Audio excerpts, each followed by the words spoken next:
સરકારની કેબિનેટ બેઠકમાં મહત્વની ચર્ચા થઈ। ગુજરાત રાજ્યને મળશે વધુ એક જિલ્લો તેવું સૂત્રો પાસેથી માહિતી મળી રહી છે।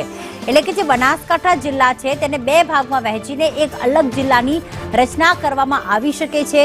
કેબિનેટમાં તેની ચર્ચા થઈ છે તેવું સૂત્રો પાસેથી માહિતી મળી રહી છે। આજે રાજ્ય સરકારની કેબિનેટની બેઠક મળી છે જેમાં આ મહત્વની ચર્ચા થઈ।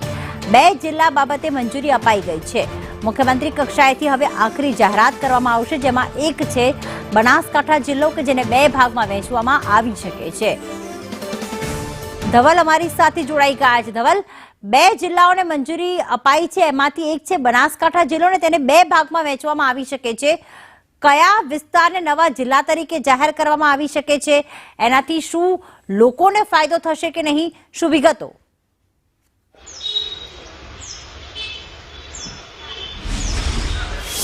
પ્રીતિ, ચોક્કસથી વાત કરવામાં આવે તો બનાસકાંઠા જિલ્લો એ વિસ્તારની દ્રષ્ટિએ ખૂબ જ મોટો જિલ્લો હતો। જિલ્લામાં 12 જેટલા તાલુકાઓનો સમાવેશ થતો હતો। મહત્વની વાત છે કે જિલ્લાના સરહદીય વિસ્તારો કે જે 100-150 કિલોમીટર દૂર આવેલા હતા ને જિલ્લા મથક પાલનપુર હતું। જો કે આ વિસ્તારના લોકોને પોતાના જે સરકારી કામકાજ હોય તે સરકારી કામકાજ માટે બહુ જ લાંબુ અંતર છે તે કાપવું પડતું હતું। એક બે દિવસનું અંતર કાપવું પડતું હતું। પરંતુ જે પ્રકારે અત્યારે વાત સામે આવી છે કે જિલ્લાના બે ભાગ થઈ રહ્યા છે, છેલ્લા કેટલાય સમયથી આ ચર્ચાઓ છે ચાલી રહી હતી કે જિલ્લાના બે ભાગ થઈ શકે છે, પરંતુ હવે જે પ્રકારે કેબિનેટમાં મંજૂરી મળી છે અને બનાસકાંઠા જિલ્લાના બે ભાગો પડી શકે છે, ત્યારે બનાસકાંઠા જિલ્લાના થરાદ, વાવ, સુઈગામ, ભાભર, દિયોદર, કાંકરેજ સહિતના જે વિસ્તારો, જે તાલુકાઓ છે તે તાલુકાઓને બીજા ભાગમાં વહેંચી શકાય છે। તો આ બાજુ પાલનપુર, ડીસા, ધાનેરા, અમીરગઢ, દાંતા અને વડગામ આમ જિલ્લાના બે ભાગોની વહેંચણી થઈ શકે છે તેવી ચર્ચાઓ છે તે ચાલી રહી છે। મહત્વની વાત છે કે જે પ્રકારે જિલ્લો વિસ્તારની દ્રષ્ટિએ ખૂબ જ મોટો હતો અને આ જિલ્લાના જે સરહદીય વિસ્તારના લોકો છે કે જેઓ છેલ્લા કેટલાય સમયથી પીડિત હતા, તેમને જિલ્લા મથક ખાતે સરકારી કામકાજ માટે જે દોડવું પડતું હતું ને આ દોડવામાં તેઓ ખૂબ જ જે મુશ્કેલી હતા તે મુશ્કેલી વેઠી રહ્યા હતા। વર્ષોથી આ વિસ્તારના લોકોની એક માંગ હતી કે જિલ્લાને બે ભાગમાં વહેંચવામાં આવે તો લોકો છે તે પોતાના સરકારી કામકાજો છે તે આસાનીથી કરી શકે, પરંતુ છેલ્લા કેટલાય સમયથી આ ચર્ચાઓથી તે ચાલી રહી હતી, પરંતુ હવે આ ચર્ચાઓનો અંત આવ્યો છે અને કેબિનેટની બેઠકમાં જિલ્લાને બે ભાગમાં વહેંચવાની મંજૂરી મળી ગઈ છે, જેથી હવે જિલ્લો બે ભાગમાં વહેંચાય તો જિલ્લાના જે લોકો છે તે લોકો પોતાના સરકારી કામકાજો સહિતના જે કામકાજો છે તે આસાનીથી કરી શકશે। પ્રીતિ, પરંતુ ધવલ, સૌથી મોટી વાત થશે રાજનીતિ ક્ષેત્રે લોકોને ફાયદો થશે, કારણ કે નવો જિલ્લો બનવાના કારણે તેમને જે અલગ અલગ સરકારી કામ માટે, પ્રાથમિક સુવિધાઓ માટે જે જિલ્લા વડા મથકે જવું પડતું હશે તે હવે ક્યાંક બે જિલ્લા થઈ જવાથી બધી જ સુવિધાઓ તેમને અલગ એક જિલ્લામાં પણ મળી રહેશે। પણ રાજનીતિ ક્ષેત્રે કેટલા ફેરફાર આવી શકે છે, કારણ કે આગામી સમયમાં સ્થાનિક સ્વરાજ્યની ચૂંટણીઓ પણ આવી રહી છે।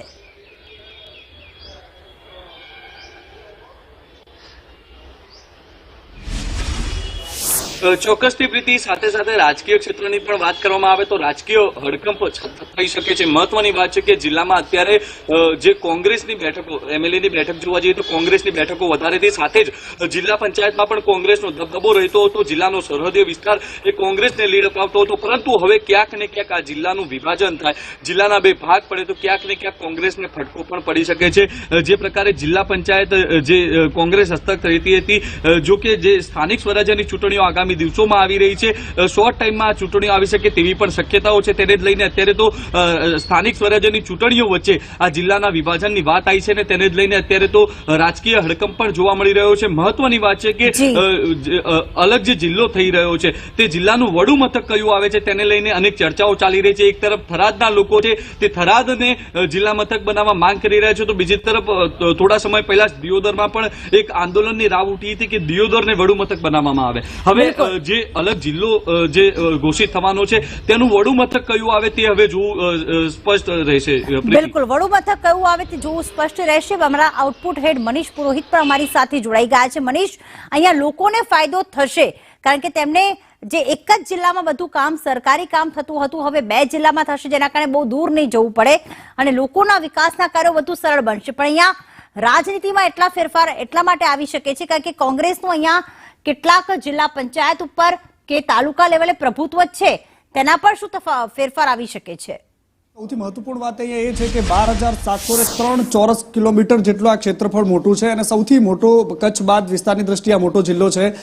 ઘણા લાંબા સમયથી આ પ્રકારની માંગ હતી, પરંતુ આજે જ્યારે સરકાર આ વાતને લઈને નોટિફિકેશન બહાર પાડવા જઈ રહી છે તો એક વાત અહીંયાથી રાજનીતિની વાત પછી કરીએ, પરંતુ એક ભૌગોલિક બહુ મહત્વપૂર્ણ વિસ્તાર એટલા માટે છે કારણ કે જો તમારે પાલનપુર, અહીંયા એક નકશાના માધ્યમથી હું સમજાવવાની કોશિશ કરીશ કે અહીંયા અત્યારે જિલ્લાનું વડું મથક જે છે પાલનપુર છે અને અહીંયા 12 જેટલા તાલુકાઓ છે. 12 તાલુકાઓમાં અહીંયાથી બિલકુલ પાકિસ્તાનની સરહદને અડીને આવેલા વાવ, થરાદ, આ આજુબાજુના જે જિલ્લાઓ છે અહીંયાથી અહીંયા પહોંચવાનું ડિસ્ટન્સ છે લગભગ આખો દિવસ તમારો એમાં નીકળી જાય. કોઈ બીજા રાજ્યમાં તમે સફર કરવા માટે પહોંચતા હો એટલું લાંબુ ડિસ્ટન્સ થાય છે અને એના માટે વહીવટી કામકાજમાં એટલી સરળતા જેટલી જોઈએ તેટલી નથી થઈ શકતી. ખાસ કરીને જે અત્યારે જે ચર્ચા થઈ રહી છે, તમે વાવ, થરાદ કે ભાભર જે તાલુકાના લોકો છે એમને પાલનપુરમાં કંઈક કામ કરવા માટે આવવું હોય તો આખો દિવસ ખાલી માત્ર ને માત્ર એમનો મુસાફરીમાં નીકળે છે.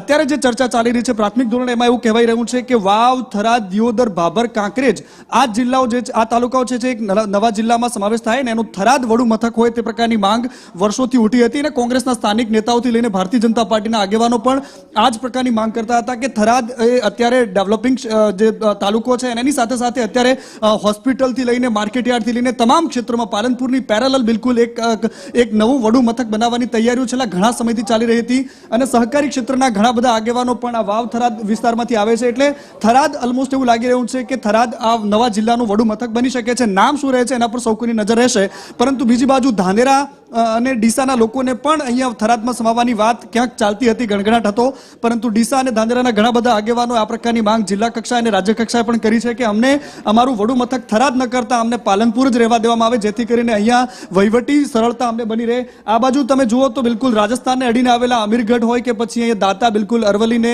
અડીને આવેલો આ જિલ્લો છે, સાબરકાંઠા અરવલ્લીને અડીને આવેલો, અહીંયા વડગામ પણ એ જ પ્રકારે જે સરહદી જિલ્લો છે. આ તમામ જે તાલુકાઓ છે, આજુબાજુમાં જે નાના નાના તાલુકાઓ છે એનું વડું મથક પાલનપુર રહે તો બિલકુલ વહીવટી સરળતા રહી શકે છે. અને આ એકમાત્ર એની પાછળનું કારણ છે કે પોલિટિકલ એની પાછળના ઘણા બધા ગણિતો થાય. કોઈ પણ નવો જિલ્લો બને છે 2027ની જ્યારે વિધાનસભાની ચૂંટણી આવશે પ્રીતિ, એ પહેલા વિધાનસભાના પણ સીમાંકન બદલાવાના છે. એવી સ્થિતિની અંદર જો નવી સીટો કેટલી એડ થાય છે, અત્યારે 182 વિધાનસભાની સીટ છે, એવામાં નવી વિધાનસભાની નવી બેઠકો બને છે તો આ જિલ્લામાં પણ અત્યારે 9 વિધાનસભાની બેઠકો છે તો એમાંથી વધીને કેટલી બેઠકો થાય છે, 2 જિલ્લાઓ બને છે તો અલગ અલગ નવું પ્રતિનિધિત્વ મળશે, વિકાસના કામો સરળતાથી થઈ શકશે. અને એની સાથે સાથે જ્યારે પંચાયતની ચૂંટણી માથે છે તો એક મોટી વોટ બેંક જે અહીંયા આ બધા તાલુકાઓમાંથી જે આવે છે એ વોટ બેંકને કેન્દ્રિત કરવા માટે ભારતીય જનતા પાર્ટીના નેતાઓ, કારણ કે એમની સરકારમાં આ પ્રકારનો મોટો નિર્ણય લેવા જઈ રહ્યો છે, તો વહીવટી સરળતાનો લાભ અહીંયા આ લોકોને પંચાયતની ચૂંટણીમાં પણ મળી શકે છે. કારણ કે જિલ્લા પંચાયતની ચૂંટણી ખેડા અને બનાસકાંઠામાં આવવા જઈ રહી છે. લગભગ એપ્રિલમાં પણ આ ચૂંટણી થઈ શકે છે. ઘણા બધા રાજકીય સમીકરણો, દાવાઓ, કાવાદાઓ થતા હતા, પરંતુ આ બધાની વચ્ચે અહીંયા ભાજપ હોય કે કોંગ્રેસે તમામ લોકો એક વાત પર સંમત હશે કે જિલ્લાને 2 ભાગમાં વહેંચવો જોઈએ. અહીંયા હવે રહી વાત એટલી કે ક્યાં કોનો સમાવેશ કરવો, કયા તાલુકાઓને કયા જિલ્લામાં લઈ જવા, એને લઈને કંઈક મતાંતર થઈ શકે છે. પ્રીતિ, બિલકુલ આભાર મનીષ તમામ વિગતો માટે.